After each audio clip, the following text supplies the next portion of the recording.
हर घरी हरियरी लागेलू सोना सरिया में परी लागेलू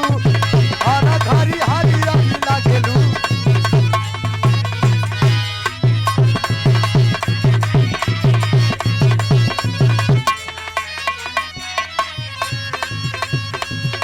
ई जान मारे तार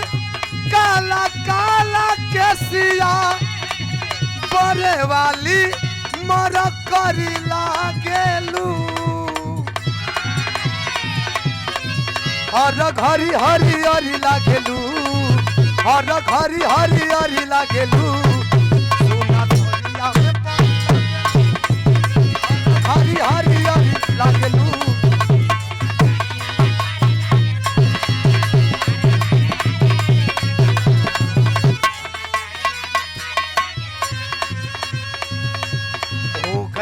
पूरा डेकोरेट बलम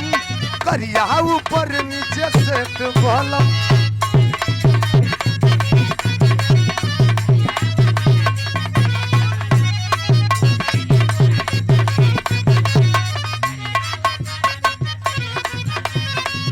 हो गई पूरा डेकोरेट बलम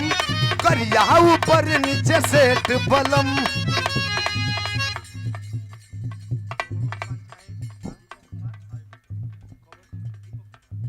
दीपक कुमार अच्छा जमलोर पंचायत के भावी प्रत्याशी आपके द्वारा ए सादर 500 रुपए का पुरस्कार और सुंदर माला तनी एक बार जोरदार ताली बजा के आप लोग स्वागत करें और भगवान से कामना करो कि आपके सर पे विजय का ताज हो और पंच सभी का आशीर्वाद मिले बहुत बहुत धन्यवाद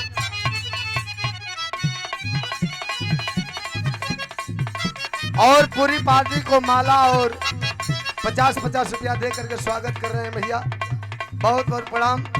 कुल जना गोरधरी कॉल जा आया और आशीर्वाद दे दा जा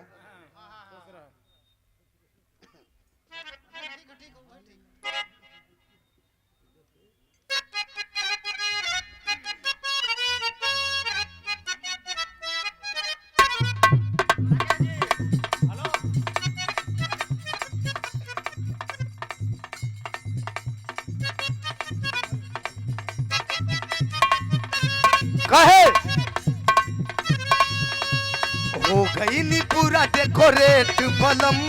करिया ऊपर नीचे सेट बलम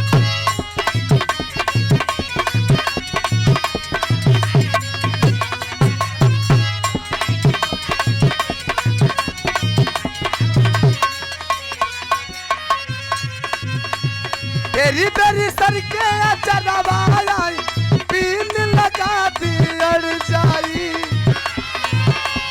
तेरी बेरी सर के चढ़ावा आईना पीन लगा दी अड़ जाई कौन ऐसा योजने ना रहल तो ब्लाउज ना रहल टी शर्ट पहले रहने चितकाबर लाल उजर वही के मोड़ के ब्लाउज टाइप को तनकी बना ले बात जरूरी है जानल वो बता पब्लिकली हर बात नहीं कल जाला चला डहरिये में बता हाँ एकोरा में पूछ लिया जा गाड़ी में साड़ी लेके आवा पहिरला मन हम साड़ी लेके चलीला कैसन रखले हुआ मने किन लानी में हरारू खाती तो मंच पर नाचे खाती किन ले बनी अरे हुआ तो पीटो जैसे बन रहला भाई वैसे ओकरा में हम साड़ी पहन ले बनी में हरारू करोल कइले बनी तनी कैसे कैसे का ये कौन सी बन जा 5 मिनट खातिर मैं तो अरे कहले खाली नहीं हो का भैया तनी बन जीतो तो का हो जा देखा सबकर मन है नहीं नहीं हो ऐसा तो ना अच्छा हाथवे उठवाला तू ही उठावा के हम का भैया तनी उठा दे जा तनी सब बन जा मेहरारू देखाई ना हमारिया मने करत हो अरे नहीं हो अरे वो बुढ़ाओ लोग उठावत है बाबा का समझत हुआ चटनी बनाई है भैया ये नवा कौन आजकल बुढ़ावा लोग को वो भीतरे जवानी को फीलिंग जागत है अरे तनी बंजो भाई हमनो देख लिए रे शायद सुन ले हुक्म जाकी कौन कहता है कि बूढ़े इश्क नहीं करते इश्क करते हैं मगर कोई शक नहीं करता लेकिन बन जा अरे मर्दे तो कनावा बोले तो उठावा काट लेगा का कला हो अब हेम्मा बोलबो तब न सुने कि हेम्मा बोलबो तो सुने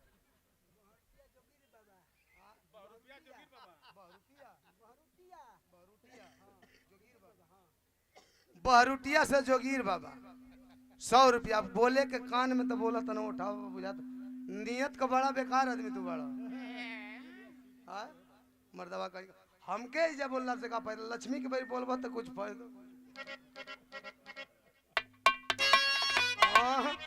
बहुत बहुत प्रणाम सब भैया लगे प्रणाम बा द तनकी सा नुक्सा दिखा दे देखावा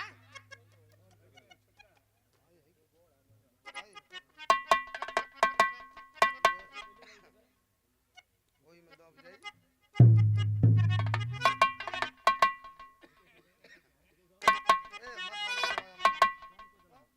सबकर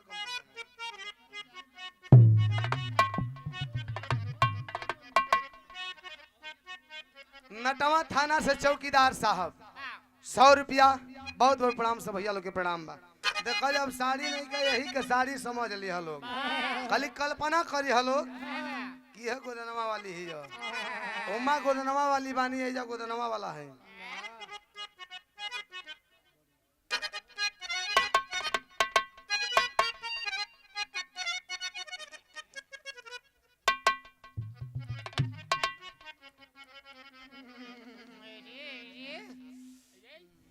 करे इ त राण नियर लगत है रे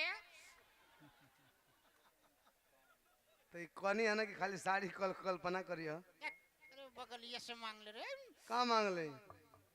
अरे भाई कुछ ओढ़निया सोढ़निया मांग ले पगलाल हुआ ओढ़नी दिया है अपन अरे हुका देवे देवे होत दात मर मने ओढ़नी काहे खातिर ले ले पता है अब 5 मिनट खातिन के का हो जाई हां को का हो जाए बेचारू खाली तू ये दिया कहां हो ओहो नहु कर नियत खराब होत तू कुछ देबो का मैं दे द कि कौन मारे सन ओ पछवा से देखत हम उल्टा पल्ला करत है का उल्टा पल्ला ना है सीधी पल्ला हो दो जब दो मांग तने अड़का ले जाए दे भाई तन कजरा वजरा मांग ले रे अब हम भाव बताओ तनी मेकअप का सामान लेके नहीं चलल ए उठला लिए मांग ल हो मांगला पगलई ल ये देख 4 छपटी को लिए मांग ले दे दावा तो कैसन मौगात है हैं ना देते तो चल और 5 मिनट हम ही में